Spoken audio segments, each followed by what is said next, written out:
In this video, we will talk about basic human anatomy and systems in human body. The human body can be studied and understood in terms of various systems, each of which is responsible for specific functions.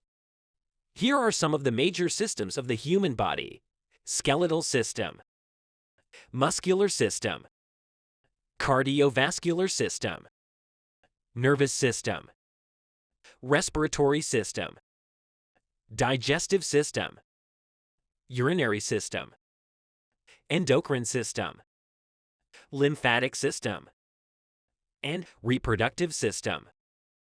To understand how these systems work, you first need to know a little bit about these systems.